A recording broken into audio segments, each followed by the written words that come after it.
Assalamualaikum to all my beautiful students. So welcome back to your own platform और journey to MBBS। तो हमने अब तक human excretory system detail में कर लिया है। Kidney the chief organ, we studied the structure of kidney, we studied nephron the unit of kidneys, और अपने प्रीवियस लेक्चर में हमने यूरिन फॉर्मेशन कैसे होती है वो भी देख लिया था। ठीक है, we have read it all कि कैसे ग्लूमेरुलर और बोमेंस कैप्सूल में अल्ट्राफिल्ट्रेशन हो रही थी। उसके बाद जो यूजफुल सब्सटेंसेस थे उनको कैसे दोबारा ब्लड में डाला जा रहा था, that is called reabsorption. And then reabsorption के जोर लगा के एटीपी यूज़ करके ब्लड से वेस्ट प्रोडक्ट्स को निकाल कर नेफ्रॉन में डाला जा रहा था। ठीक है, ताकि बॉडी उसको निकाल सके। और फिर यूरिन की कॉन्सेंट्रेशन को कम करने के लिए, ब्लड लेवल मेंटेन करने के लिए लूप ऑफ हेनले और वासोरेक्टर कैसे आपस में काउंटर करंट मैकेनिज्म चला रहे थे। We have read it all. लेकिन जो मैंने कल आपको एक बात बताई थी कि पीसीटी और लूप ऑफ हेनले में जो रीअब्जॉर्प्शन होनी है वो होनी ही होनी है, इसके अलावा कोई और सोल्यूशन ही नहीं है।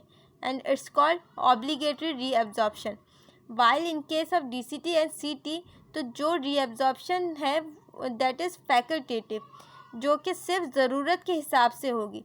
तो आज हम ये देखेंगे कि वो कौन से ऐसे रेगुलेशंस है, वो कौन से ऐसी ज़रूरतें हैं कि जिसमें डीसीटी एंड सीटी में से भी रीअब्जॉर्प्शन को कंटिन्यू किया जाएगा, कि कैसे मैसेज पहुंचेगा डीसीटी एंड सीटी को, और कौन मैसेज भेजेगा कि अब तुम भी रीअब्जॉर्प्शन करो।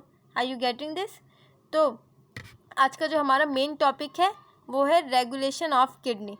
तो उससे पहले हम ज़रा ये चार्ट देख लेते हैं नॉर्मल यूरिन के जो कॉम्पोजिशन है उसके बारे में। ठीक है, हम आगे देखेंगे एबनॉर्मल यूरिन की कॉम्पोजिशन का भी, लेकिन अभी ये फ़िलहाल एक नॉर्मल यूरिन का चार्ट है। ठीक है, तो एक नॉर्मल यूरिन में 95% वाटर होता है। ठीक है, और ये ऑर्गेनिक कंपाउंड होते हैं और ये इनऑर्गेनिक कंपाउंड होते हैं।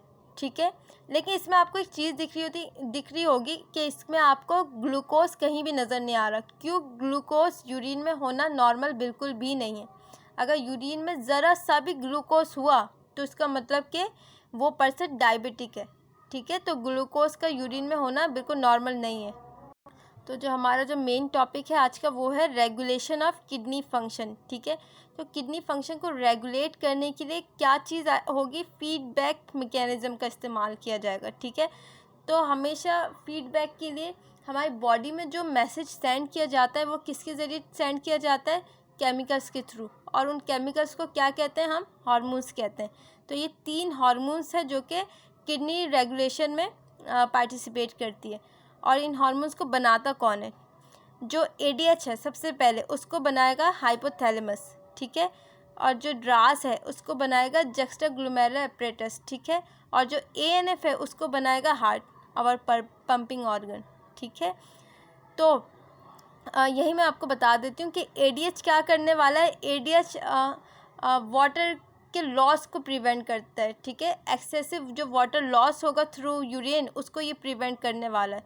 ये जो ड्रास मैकेनिज़्म है ये लो ब्लड प्रेशर में एक्टिव होगा। ठीक है, और ये जो एएनएफ है ये हाई ब्लड प्रेशर में एक्टिव हो जाएगा। ठीक है, उसको प्रिवेंट करने के लिए। अब हम इसको डिटेल में देख लेते हैं। तो सबसे पहले बात करेंगे हम एडीएच की, जो कि मैंने अभी आपको बताया कि क्या करने वाला है। एक्सेसिव वाटर लॉस को प्रिवेंट करेगा ये। ठीक है, इसका फुल फॉर्म देखते हैं। इसका फुल फॉर्म है एंटी डायूरेटिक हार्मोन, और इसको कहते हैं वेजोप्रेसिन भी। ठीक है, तो ये इसके फंक्शंस क्या क्या है? इसके ये 3 फंक्शंस हैं, जो कि सबसे पहला फंक्शन है it's going to prevent excessive loss of water in urine, it's going to increase reabsorption of water in DCT and CT. मैंने अभी जैसे बताया था इंट्रोडक्शन में कि पीसीटी और लूप ऑफ हेनले में से जो एब्जॉर्प्शन हमने देखी थी वो क्या थी? ऑब्लिगेटरी, मींस कि वो रीअब्जॉर्प्शन होनी ही होनी है, उसके अलावा कोई और सोल्यूशन ही नहीं है। लेकिन जो हमने डीसीटी एंड सीटी में से जो हमने रीअब्जॉर्प्शन को देखा था वो क्या था? फैकल्टेटिव, ज़रूरत के हिसाब से। तो वाटर का रीअब्जॉर्प्शन डीसीटी और सीटी से एडीएच कराएगा। जितनी रीअब्जॉर्प्शन पीसीटी और लूप ऑफ हेनले में से हो गई तो हो गई, और जो कुछ रह गया वो कहाँ से हो जाएगा? डीसीटी एंड सीटी में से भी ये एडीएच करा देगा वाटर का रीअब्जॉर्प्शन। ठीक है, और वेजो कंस्ट्रक्शन कराएगा, मतलब ब्लड प्रेशर इंक्रीज कराएगा, ठीक है। अच्छा, सिक्रेटेड अंडर फॉलोइंग सिचुएशन, किन सिचुएशन में ये एडीएच बनता है? जब वाटर लॉस होगा, ठीक है, बहुत वाटर लॉस हो रहा है, तो उस वाटर लॉस को प्रिवेंट करने के लिए किस तरह से हो सकता है वाटर लॉस? स्वेटिंग के ज़रिए हो सकता है, डायरिया के ज़रिए हो सकता है, कॉलरा के ज़रिए हो सकता है।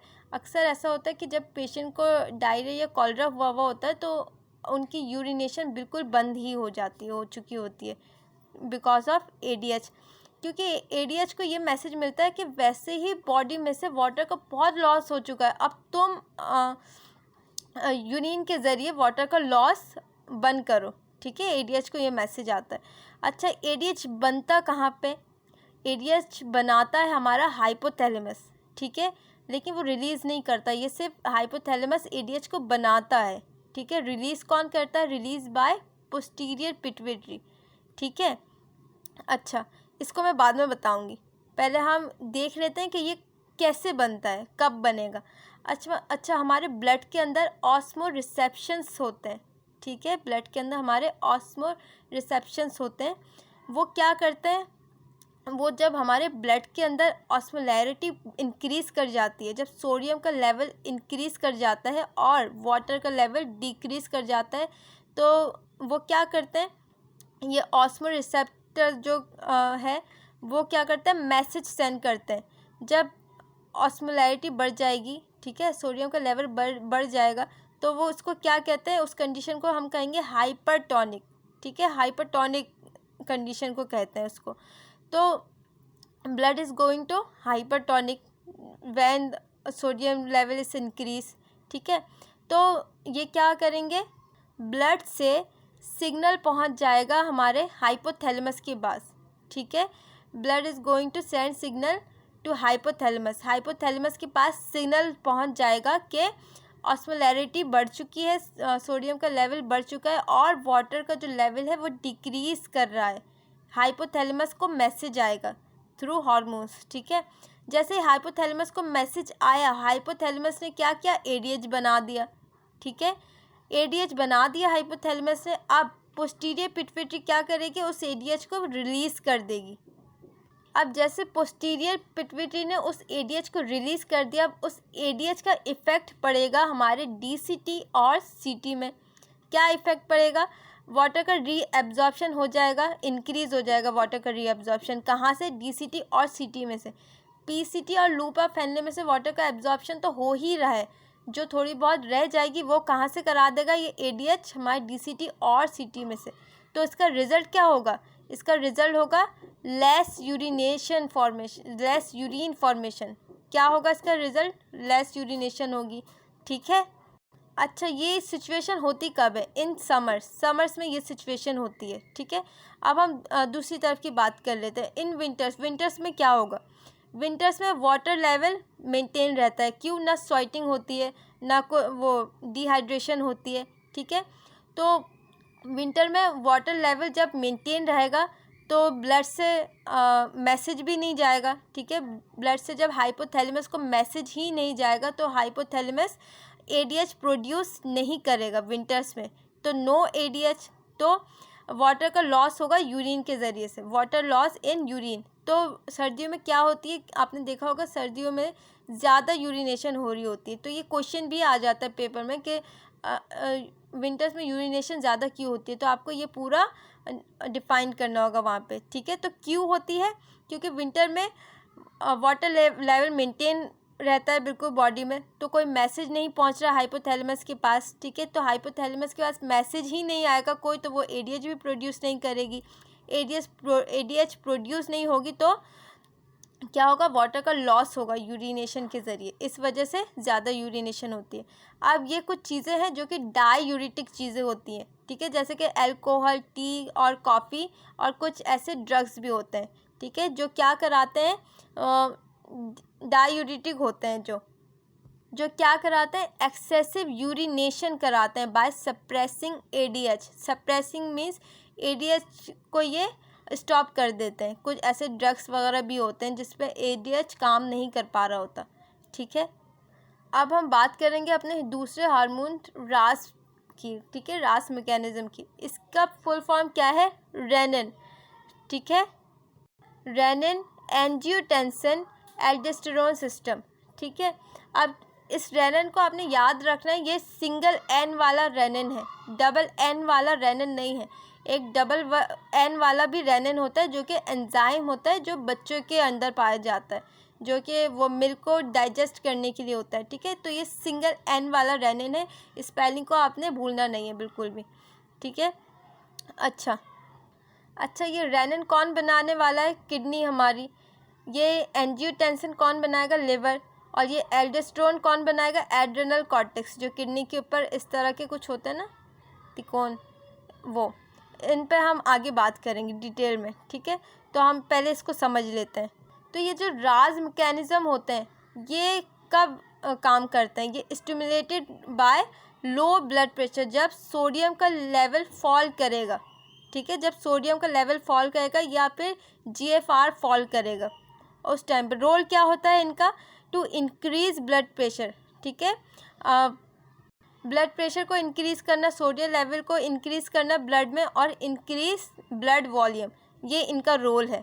ये अब बनते कैसे हैं? सबसे पहले हम बिल्कुल बेसिक में जाएंगे, क्योंकि बेसिक जब तक हम समझेंगे नहीं तब तक आगे हमें चीज़ें समझ में नहीं आएंगी। तो ये हमारा क्या है?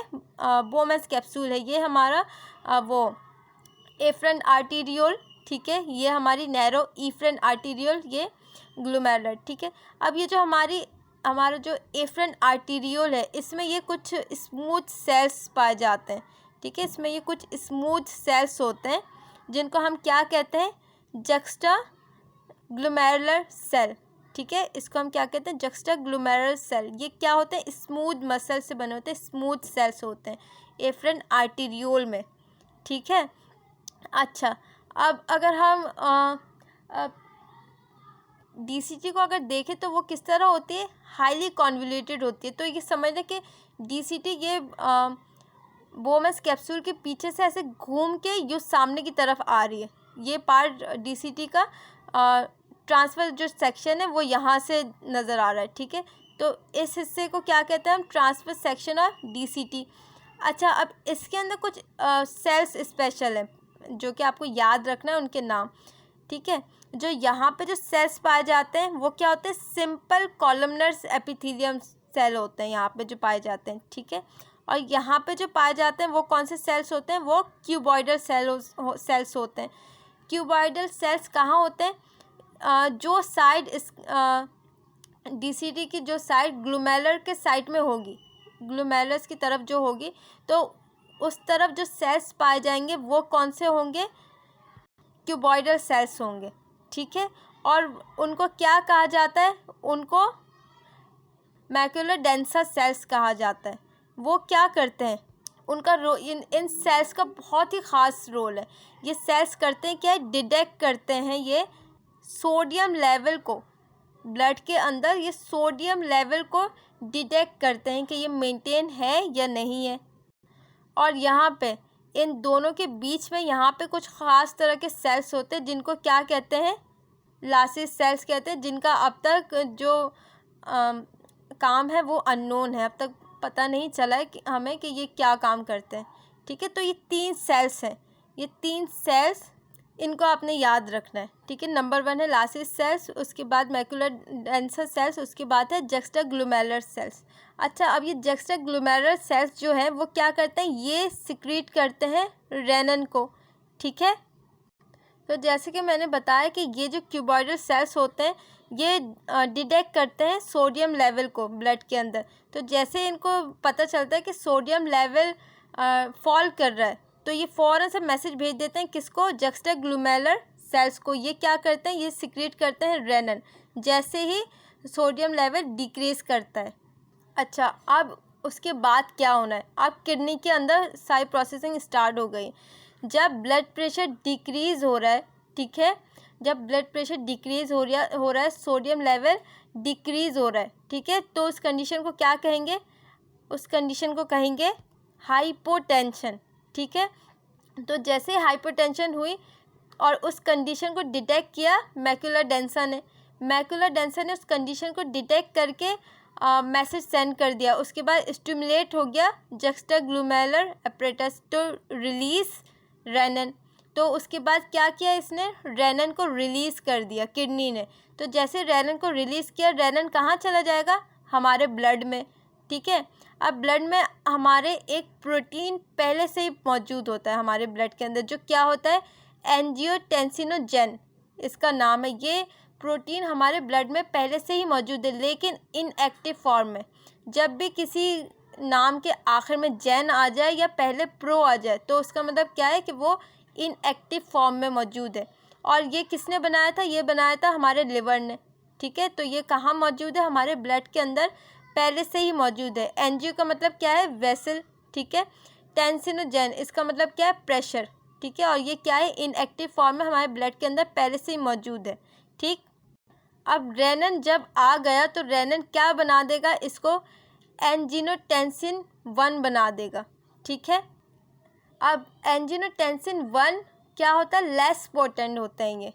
ठीक है, इतने ज़्यादा वो स्ट्रॉन्ग नहीं होते, स्ट्रेंथ इनकी इतनी ज़्यादा नहीं होती।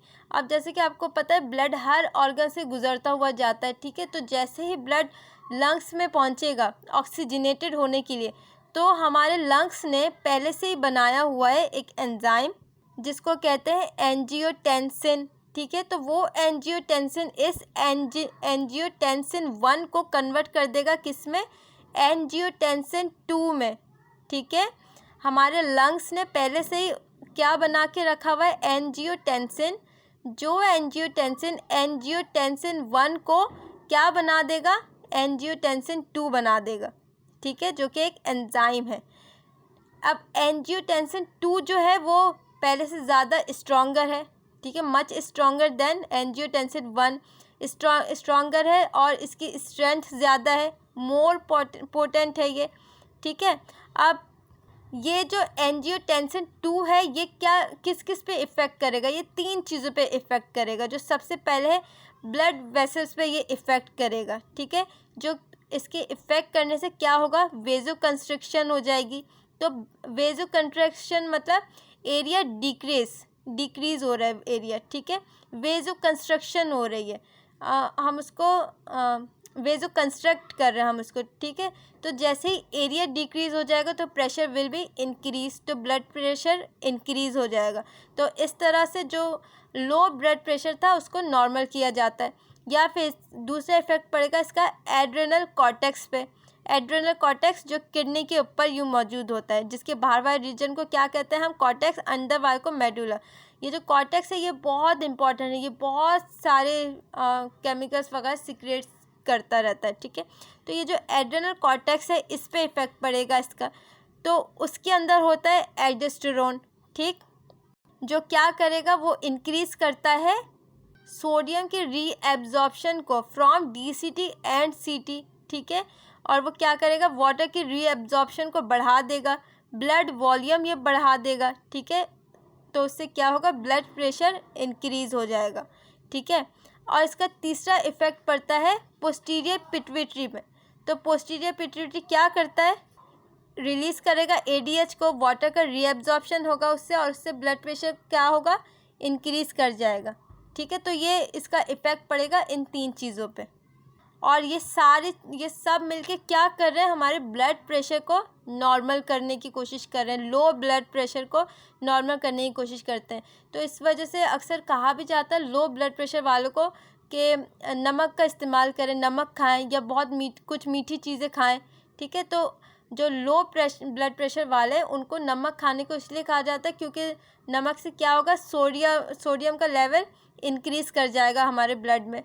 ठीक है, अच्छा, हाई ब्लड प्रेशर वालों को नमक खाने को बिल्कुल ही मना किया जाता है।